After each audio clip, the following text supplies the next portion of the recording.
de ne pas tomber dans l'évidence. C'est-à-dire, si je vous dis qu'on est différent du socialisme, je crois que tout le monde l'aura perçu, mais ça serait un peu dommage de se limiter à cela, de se limiter à une caricature de ce qu'est le socialisme. C'est vrai qu'aujourd'hui, il y avait une double idée dans le socialisme, dont l'une était que la centralisation et la planification économique allaient permettre un système économique plus efficient que le capitalisme.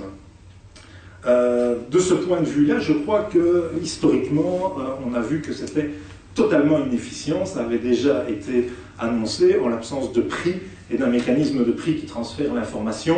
On n'arrive pas à organiser de façon centrale l'économie aussi efficacement que quand on laisse faire les acteurs de façon décentralisée avec un transfert d'informations par les prix. Mais il y avait une idée qui était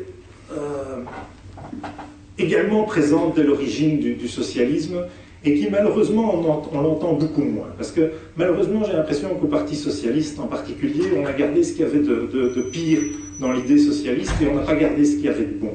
Il y avait aussi l'idée qu'il allait y avoir une émancipation progressive des gens à travers l'innovation technique.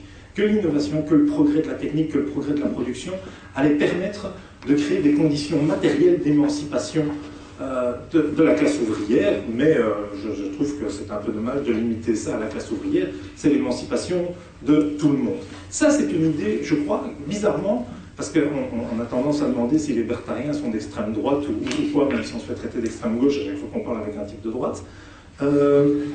Et il y a ça dans le libertarianisme, cette idée que l'homme, le meilleur de l'homme, va pouvoir se révéler à travers l'amélioration aussi des conditions matérielles, que ça participe des deux. Et qu'aujourd'hui même, cette idée-là est mise en danger par une peur par rapport à l'innovation technique, par un appel à la prudence permanente, et c'est dommage. Et donc là, nous avons par contre un point commun avec la gauche.